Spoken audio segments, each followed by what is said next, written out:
विप्लव समूहले आफ्नो हत्या गर्न टोली नै गठन गरेको नेकपाका अध्यक्ष पुष्पकमल दाहालको दाबी। अवैध हतियार बुझाउन सरकारको 35 दिने अल्टिमेटम।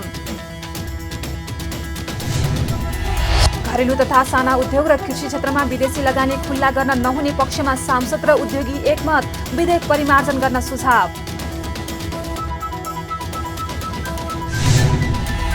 र काठमाडौँ तराई द्रुतमार्ग निर्माणका सम्बन्धमा गरेको स्थलगत अवलोकनको प्रतिवेदन सार्वजनिक। सेनाले गरेको काम सन्तोषजनक भएको विकास तथा प्रविधि समितिको निष्कर्ष। किन सबैले जीवन बिमा नेपाल लाइफमै गराउँछन्? किनकि उनीहरू स्मार्ट छन्। साथै नेपाल लाइफको बोनस एकदमै राम्रो छ नि, 65 देखि 82 रुपियाँसम्म। बोनस त्यो भनेको? जीवन बिमामा बोनसको ठूलो रोल हुन्छ। हो नि, मैच्योरिटी भुक्तानी लिँदा, लोन लिनु पर्दा वा क्लेम पर्दा बोनसकै आधारमा रकम पाइन्छ। अर्थात् बढी बोनस भनेको बढी रकम पाइन्छ। Thank you guys. बचत पनि जीवन बिमा पनि नेपाल लाइफ, किनकि जीवन अमूल्य छ। नमस्कार, कारोबार समाचारमा स्वागत छ। अब समाचार विस्तारमा। सरकारले नेत्रविक्रम चन्द नेतृत्वको नेपाल कम्युनिस्ट पार्टीलाई आपराधिक तथा विध्वंसकारी समूह घोषणा गर्नुको तथ्य सार्वजनिक भएको छ।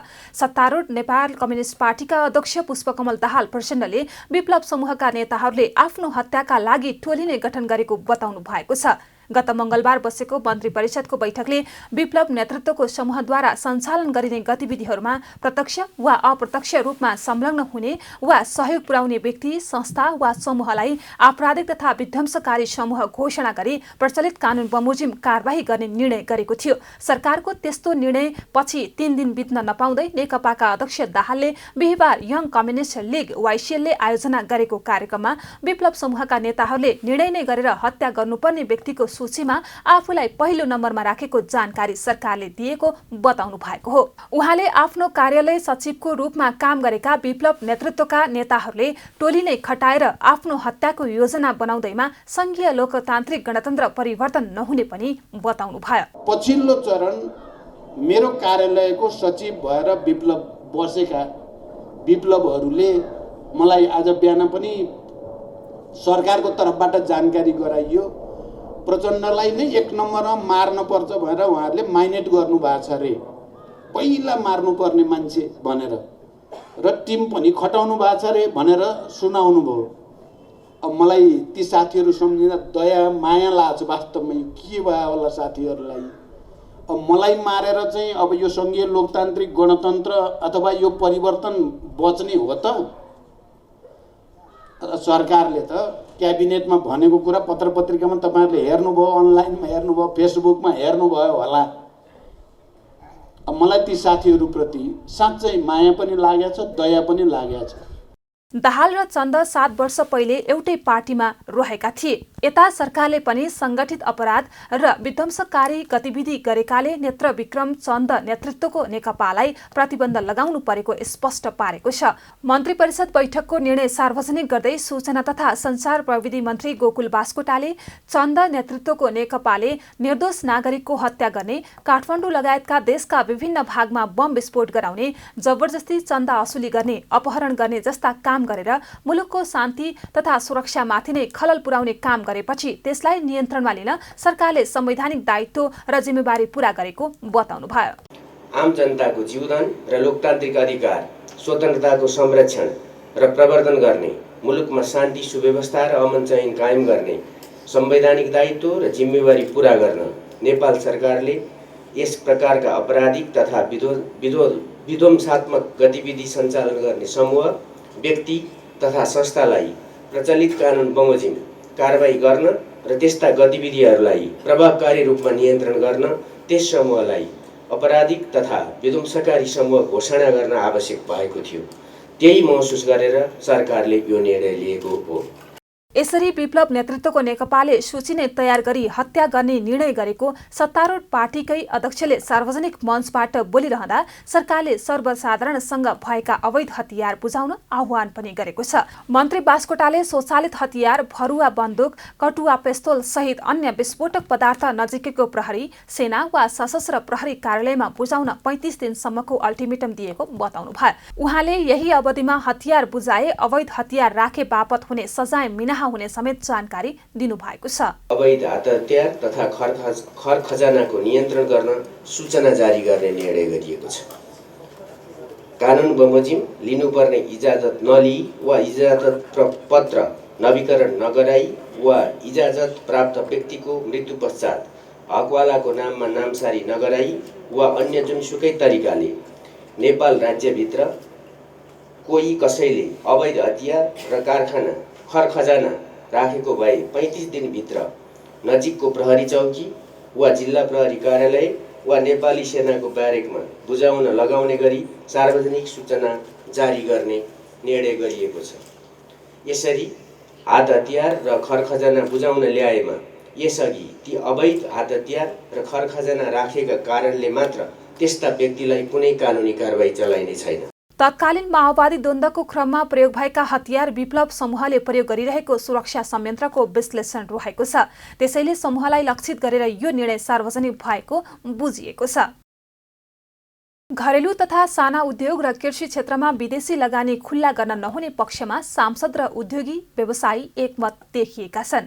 सरकारले आगामी चैत 15 र 16 गते गर्न लागेको लगानी सम्मेलन अगाडि पारित गर्ने तयारी गरेको विदेशी लगानी तथा प्रविधि हस्तान्तरण सम्बन्धी कानूनलाई संशोधन र एकीकरण गर्न बनेको विधेयकमा सांसद र उद्योगी व्यवसायीहरू एकमत देखिएका हुन्। प्रतिनिधि सभा अन्तर्गतको उद्योग तथा वाणिज्य र श्रम तथा उपभोक्ता हित समितिको शुक्रबारको बैठकमा उद्योगी व्यवसायीहरूले लघु, घरेलु तथा साना उद्योग र कृषि क्षेत्रमा विदेशी लगानी खुल्ला गर्न नहुने बताएका छन्। सरकारले प्रस्ताव गरेको उक्त विधेयकमा कुखुरा पालन बाहेक अन्य मत्स्य पालन, मौरी पालन, दुग्ध प्रशोधन उद्योग, पानी प्रशोधन तथा उत्पादन र सेवा सम्बन्धी जस्तो शैक्षिक परामर्श दिने व्यवसाय एवं संस्थाहरू, ई कमर्स, कार्गो जस्तो व्यवसायमा पनि विदेशी लगानी गर्न पाउने उल्लेख रहेको छ। उद्योगी व्यवसायीहरूले कृषि क्षेत्र र साना उद्योगमा पनि विदेशीलाई लगानी गर्न दिए स्वदेशी उत्पादनमा रास आउन सक्ने भन्दै विधेयक परिमार्जन गर्न सुझाव दिएका छन्। घरेलु साना उद्योगहरू, डेरी लगायत कृषि क्षेत्रका उद्योगहरूले स्वरोजगार लगायत चाहिँ नि रोजगार पनि सृजना गरेको परिस्थितिमा भोलि चाहिँ एउटा अमुक एक दुईवटा उद्योगहरू आएर चाहिँ नि ठुलो लगानी भित्र आएर चाहिँ नि परिस्थिति चाहिँ अर्को हुने, यहाँ चाहिँ नि भोलि बेरोजगारको समस्या चाहिँ उत्पन्न हुन सक्ने परिस्थिति हुन सक्छ भन्ने हाम्रो चाहिँ नि धारणा हो। कृषि सेक्टर, कृषि र डेयरी सेक्टरमा संवेदनशील हुनुपर्ने, साना घरेलु उद्योगहरूमा ब्युटी पार्लर लगायतका अन्य सेक्टरमा जुन किसिमले हामीले अपेक्षा गरिरहेका छौँ, 3 स्टार होटलभन्दा साना 10 मेगावाट भन्दा चाहिँ साना चाहिँ आयोजनाहरूलाई यदि विदेशी लगानीलाई हामीले प्रायोरिटी दिन थाल्ने हो भने नेपाली लगानीकर्ताहरू, नेपाली उद्यमीहरूको लागि या त ठुला चाहिँ अमेरिकाको डिबी भर्ने र चाहिँ अस्ट्रेलियाको चाहिँ ग्रिन कार्डको या चाहिँ पिआरको लागि चाहिँ प्रस्तुत हुने या खाडीमा जाने बाहेक हाम्रो पनि कुनै पनि उपायहरू हुन सक्ने अवस्था छैन।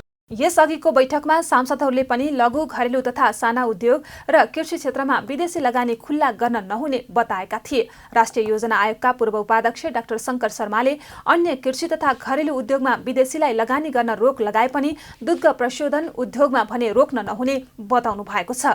उहाँले दुग्ध उद्योगमा विदेशी लगानी ल्याउँदा किसानलाई नै फाइदा हुने बताउनु भयो। ठुलो प्रोसेसिङ गर्यो भने हामीलाई एउटा फाइदा के हुन्छ भने किसानलाई नै फाइदा हुन्छ। धेरै किसानहरूले हाइब्रिडको गाई भैँसीहरू पाउन सक्छन्, नयाँ प्रविधि आउन सक्छ। अरू डेरी इन्डस्ट्री भएका इन्डस्ट्रिजहरूलाई पनि त्यो टेक्नोलोजी ल्याउनलाई एकदम फोर्स हुन्छ। होइन भने अघि उहाँले भन्नुभएको छ धेरै कुराहरू चाहिँ त्यो टेक्नोलोजिकल अपग्रेड नगरेर प्रोटेक्सनमा मात्रै बसिरहने हो भने त हामी विकास त गर्न सक्दैनौँ। त्यस कारणले ठुलो खास गरी अन्य क्षेत्रमा हामी नेगेटिभमा लिस्टमा राखे पनि यो डेरी इन्डस्ट्री चाहिँ म आफ्नो भनाइ चाहिँ यो प्रोसेसिङको लागि हो, किनभने यो किसानले नै फाइदा पाउने हो। दुध त उसले उत्पादन त गर्दैन, आफूले किसानले नै उत्पादन गर्ने हो। त्यस कारण त्यसलाई चाहिँ हामीले एकचोटि हेर्नुपर्छ जस्तो लाग्छ।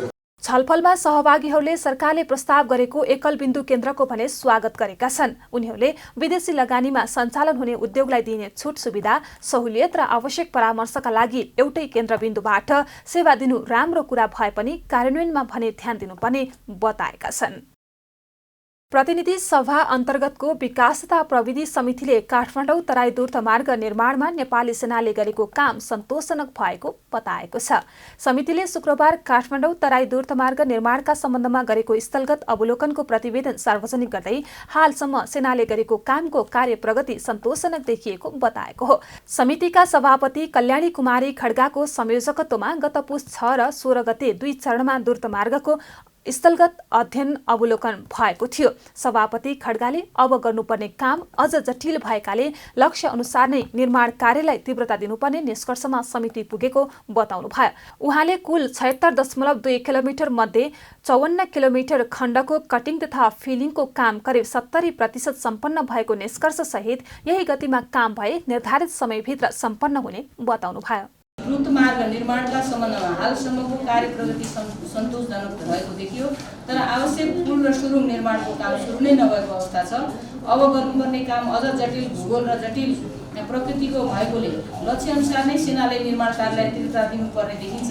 नेपाली सेनाले पाएको यो गहन जिम्मेवारीलाई निर्माण कार्य सुरु गरेको करिब 18 महिनाको छोटो अवधिमा आयोजना प्रमुख लगायत आयोजना निर्माणमा संलग्न हुने जनशक्तिहरूको महत्त्वपूर्ण भूमिकाका कारण उल्लेख्य प्रगति हासिल गर्न सफल भएको हो। कुल 76.2 किलोमिटर मध्ये 54 किलोमिटर खण्डमा कटिङ फिलिङको काम करिब 70% सम्पन्न भएको छ भने यही गतिमा सेनाले काम गर्ने हो भने निर्धारित समयमा अपेक्षित सफलता हासिल गर्न सक्ने देखिन्छ। आर्थिक समृद्धिको मेरुदण्डको रूपमा रहेको यो द्रुत मार्गमा कुनै पनि किसिमको अवरोध सिर्जना हुन नदिई निर्धारित समयमै आयोजना सम्पन्न हुनुपर्छ भन्ने संसदीय टोलीको निष्कर्ष रहेको छ। समितिले प्रतिवेदन सार्वजनिक गर्दै सेनालाई 13 बुँदे सुझाव पनि दिएको छ। सभापति खड्गाले EIA प्रतिवेदनलाई प्रभावकारी कार्यान्वयन गर्नुपर्ने, विस्तृत परियोजना प्रतिवेदन DPR चाँडो तयार गर्नुपर्ने, कार्यतालिका बनाई काम गर्नुपर्ने, आयोजना स्थल आसपासका स्थानीयहरूलाई योग्यता, क्षमता र सिपको आधारमा रोजगारी दिनुपर्ने लगायतको सुझाव दिएको बताउनुभयो। DPR को प्रतिवेदन चाँडोभन्दा चाँडो तयार गरी प्रतिवेदन बमोजिम सडक पुल र सुरुङ मार्ग एसियाली मापदण्ड अनुसार निर्माण गर्नुपर्ने, आयोजनाबाट प्रभावित सुरुङ मार्ग निर्माणको सम्बन्धमा यथाशीघ्र उचित निर्णय लिनुपर्ने, पोखरा खण्डको मुआवजासम्म रहेको समस्या उचित तरिकाबाट यथाशीघ्र समाधान हुनुपर्ने, यस आयोजनाले कटान गरेका रुखहरू सामुदायिक वन तथा जिल्ला वन कार्यालयलाई हस्तान्तरण गर्न बाँकी भए तत्काल सम्बन्धित पक्षलाई हस्तान्तरण गर्नुपर्ने, निर्धारित समय अवधिभित्र आयोजना सम्पन्न गर्नुपर्ने भएकोले गजनको कार्यतालिका बनाई निर्माण कार्यलाई अगाडि बढाउनुपर्ने, द्रुतमार्ग निर्माणको क्रममा आकस्मिक रूपमा आवश्यक पर्ने थप जग्गा अधिग्रहण, बाली नाली घरकोटको क्षतिपूर्ति तथा जोखिममा पर्ने बस्तीहरूको स्थानान्तरण तत्काल गर्न जिल्ला स्थानीय निकायसँगको समन्वय कार्य सम्पादन गर्न सैद्धान्तिक सहमति दिनुपर्ने, द्रुतमार्ग निर्माणको लागि आवश्यक पर्ने स्थानीय स्तरमा उपलब्ध निर्माण सामग्री उपयोग गर्ने सम्बन्धमा कानुनी जटिलतालाई सहजीकरण गरिनुपर्ने, आयोजना स्थल आसपासका आयोजनाबाट प्रभावित स्थानीयहरूलाई उनीहरूको योग्यता, क्षमता, सिप अनुसार द्रुतमार्गको निर्माण कार्यमा रोजगारीका लागि प्राथमिकता दिनुपर्ने। फास्ट ट्र्याक निर्माणको जिम्मेवारी पाएको 13 महिनापछि सेनाले DPRका लागि दक्षिण कोरियाको सुसुङ इन्जिनियरिङ कम्पनी लिमिटेडलाई परामर्शदाताको रूपमा छनौट गर्न सफल भएको थियो। कम्पनीले DPR प्रतिवेदन सेनालाई बुझाइसकेको छ। उक्त प्रतिवेदन हाल प्रधानमन्त्री नेतृत्वको समितिमा छलफल भइरहेको छ। आज विश्व उपभोक्ता अधिकार दिवस विभिन्न कार्यक्रम गरी देशभरि मनाइएको छ। हरेक वर्ष मार्च 15लाई विश्व उपभोक्ता अधिकार दिवसको रूपमा मनाउने गरिन्छ। सन् 1962 मा आजकै दिन अमेरिकाका राष्ट्रपति जोन एफ केनेडीले उपभोक्ता अधिकारको बारेमा अमेरिकी कांग्रेसको सभामा बोलेको दिनको सम्झनामा यो दिन मनाउँदै आइएको हो। तत्कालीन अवस्थादेखि अहिलेसम्म हरेक नागरिकले आफ्नो उपभोग अधिकारको बारेमा चुनौती खेप्दै आउनु परेको छ। यसै अवसरमा काठमाडौँमा वाणिज्य विभागले विभिन्न जनचेतनामूलक नारा लेखिएका ब्यानर, प्लेकार्ड सहित प्रभात फेरी कार्यक्रम आयोजना गरेको हो। दिवसको अवसरमा प्रधानमन्त्री केपी शर्मा ओलीले आफ्नो उपभोग्य अधिकार सुनिश्चित गर्न सर्वप्रथम स्वयं जागरुक हुनुपर्ने भन्दै शुभकामना सन्देश दिनुभएको हो। प्रधानमन्त्री ओलीले जारी गर्नुभएको सन्देशमा सेवा दिने निकाय, उद्योगी, व्यवसायी लगायतका सबै सरकारवालाले उपभोक्ताको अधिकारको संरक्षण र सम्मान हुने गरी काम गर्न पनि आग्रह गर्नुभएको छ। कारोबार समाचारमा अब सुन, चाँदी र तरकारीको थोक मूल्य तथा विदेशी विनिमय दर सम्बन्धी जानकारी।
बिदा हुनुअघि अहिलेसम्मका प्रमुख समाचार फेरि एकपटक। विप्लव समूहले आफ्नो हत्या गर्न टोली नै गठन गरेको नेकपाका अध्यक्ष पुष्पकमल दाहालको दाबी। अवैध हतियार बुझाउन सरकारको 35 दिने अल्टिमेटम। घरेलु तथा साना उद्योग र कृषि क्षेत्रमा विदेशी लगानी खुल्ला गर्न नहुने पक्षमा सांसद र उद्योगी एकमत। विधेयक परिमार्जन गर्न सुझाव। र काठमाडौँ तराई द्रुतमार्ग निर्माणका सम्बन्धमा गरेको स्थलगत अवलोकनको प्रतिवेदन सार्वजनिक। सेनाले गरेको काम सन्तोषजनक भएको विकास तथा प्रविधि समितिको निष्कर्ष। कारोबार समाचार सकियो। हामीलाई बिदा दिनुहोस्। नमस्ते।